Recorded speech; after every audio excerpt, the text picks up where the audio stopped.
Ok, bonjour et bienvenue sur notre chaîne. Aujourd'hui dans cette vidéo, tu vas apprendre à trouver le cosinus et le sinus des angles remarquables en utilisant le cercle trigonométrique. Donc, reste jusqu'à la fin de la vidéo parce que nous allons essayer d'expliquer ceci de la manière la plus simple possible. Nous avons donc ici en image notre cercle trigonométrique en blanc qui est donc déjà tracé. On a divisé notre cercle trigonométrique en 4 parties égales. L'axe en rouge ici, c'est tout simplement dans l'axe des cosinus. L'axe en vert, c'est l'axe des sinus. On va déjà comprendre que le rayon d'un cercle trigonométrique, c'est 1. Donc, la distance qui tend du centre jusqu'au cercle ici, d'accord, vaut 1. Donc, ici, on a 1 qui correspond donc au sens positif sur l'axe des cosinus. Et du sens opposé, ici, nous avons donc moins 1. Si nous venons sur l'axe des cosinus, ici, nous avons donc 1. Si nous descendons donc dans le sens négatif ici, sur l'axe, nous avons donc moins 1.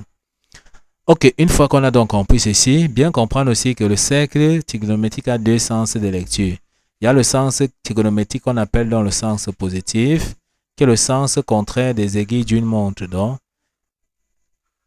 lorsque nous allons donc dans ce sens-ci, c'est le sens positif ou le sens trigonométrique. Lorsque nous parlons donc dans le sens horaire, c'est tout simplement dans le sens négatif ou le sens anti-trigonométrique. Donc ça, c'est le sens négatif. Donc lorsque nous allons dans ce sens, les angles sont donc comptés négativement. Donc pour bien s'en sortir dans le cercle trigonométrique, il y a des valeurs qu'il doit falloir connaître. Comme nous avons dit, nous avons divisé notre cercle en 4 parties égales. Ça, c'est le premier cadran. Donc ici, ça c'est le premier cadran. Là, nous avons donc le deuxième cadran. Ici, nous avons le troisième cadran. Et là, nous avons donc le quatrième cadran. Ce qu'on va faire, à partir donc des valeurs des angles remarquables du premier cadran ici, on va pouvoir déterminer le cosinus et le sinus des angles sur le deuxième, le troisième et le quatrième cadran. Ok, sans toutefois tarder, on commence donc directement avec le premier angle que nous allons chercher le cosinus et le sinus. Nous savons qu'ici, nous avons donc un angle droit. Donc ça, c'est un angle de 90 degrés. On sait que si on divise 90 degrés en 2, on aura donc 45 degrés, 45 degrés. En divisant donc en 2, qu'est-ce qu'on aura? Donc si on divise donc l'angle en deux parties, l'angle de 90 degrés en deux parties égales, ce qui signifie que la valeur de l'angle ici correspond donc à 45 degrés. Ici, ça sera 45 degrés. Donc, ça veut dire que 45 degrés, c'est tout simplement dans l'angle de pi sur 4. Donc, ici, nous avons donc pi sur 4, qui est tout simplement l'angle de 45 degrés. Maintenant, quelle est la valeur du cosinus et du sinus donc de 45 degrés? On sait bien que l'axe en rouge ici, c'est ça que nous appelons l'axe de cosinus. L'axe en vert, c'est ça que nous avons appelé l'axe de sinus. Donc, on projette donc à partir de ce point-ci, on projette sur l'axe de cosinus. Ça va nous donner tout simplement donc racine carrée de 2 sur 2. Parce qu'on sait que pi sur 4, c'est le seul angle dont le cosinus et le sinus ont tout simplement donc la même valeur. Donc, en projectant sur l'axe de cosinus, on doit donc avoir déjà ici tout simplement donc racine carrée. Donc on aura ici racine carrée de 2 sur 2. De la même façon, si on projette donc pi sur 4 sur l'axe des sinus, on aura également la même valeur qui sera donc tout simplement racine carrée de 2 sur 2. Donc on projette aussi également. Ok. Donc ça nous donne donc tout simplement ici racine carrée de 2 sur 2.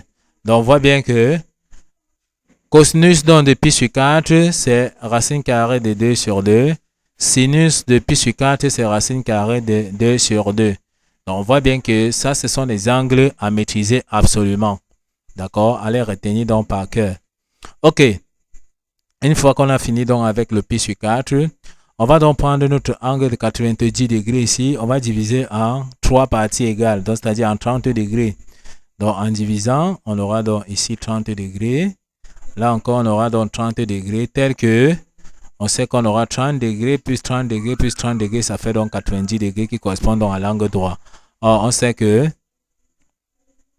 l'angle ici, c'est tout simplement dans l'angle de... On sait bien que l'angle ici, c'est donc 30 degrés. 30 degrés, c'est tout simplement pi sur 6. Donc, c'est que pi sur 6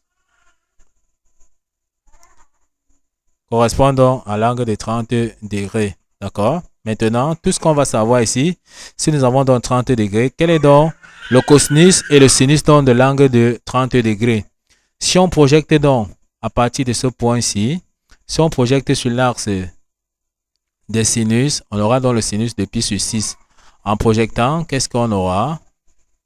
On aura donc ceci. Ok, lorsque nous projectons, on voit que ça divise dans ce segment-ci en deux parties égales. Donc, ce qui fait que ici, on tombe top pile au milieu. Donc ici, ça correspond tout simplement donc à 1,5. Donc ici, on a donc 1,5. Donc 1,5, parce que ça divise ici en deux parties égales.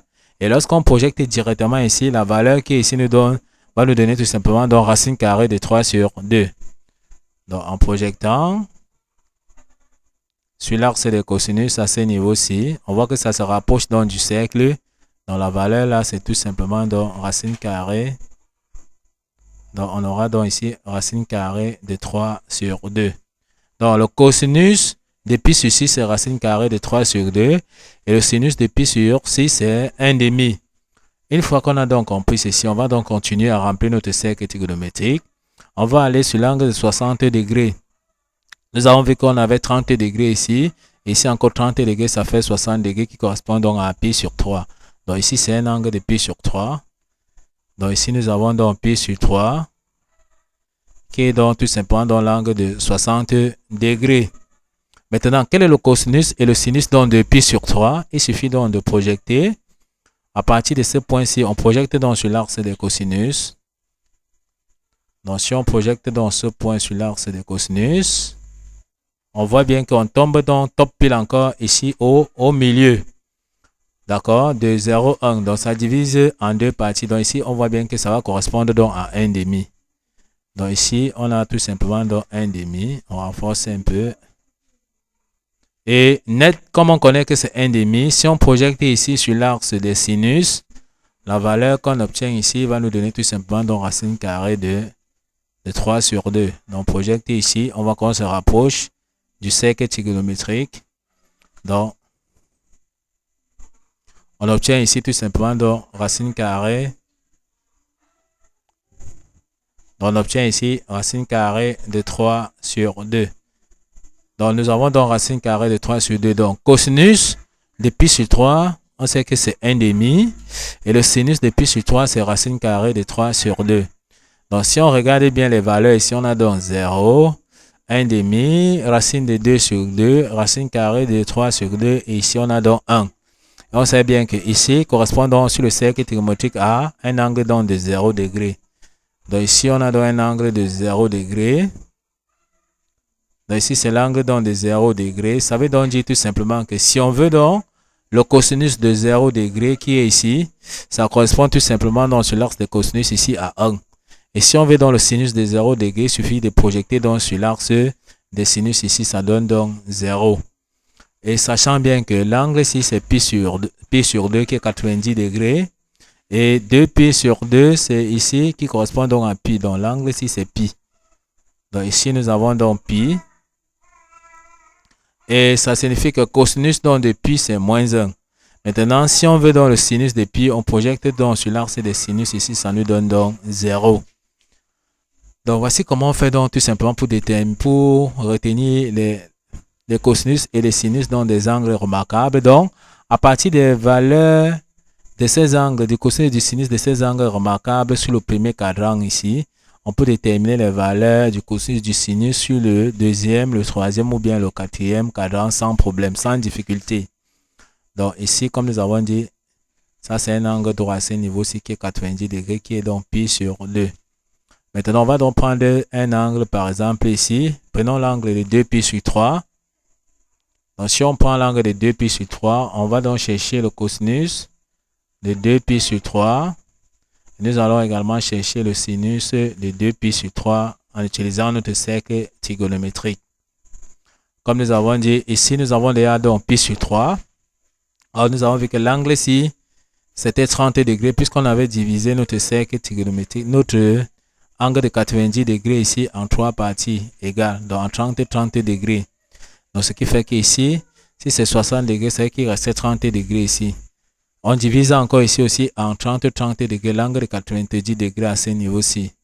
Donc on aura 30 degrés ici, 30 degrés là. Ce qui fait que, si on veut donc compter, on aura 30 degrés ici, et ici encore on aura 30 degrés, ça va nous donner encore 60 degrés ici. D'accord? Ce qui fait que, si on veut donc voir la position donc de 2 pi sur 3, on va donc dire ici que, ici on a donc pi sur 3, c'est que ici on aura donc 2 pi sur 3. Donc ici correspond donc à l'angle 2 pi sur 3. Donc on a donc 2 pi sur 3 ici.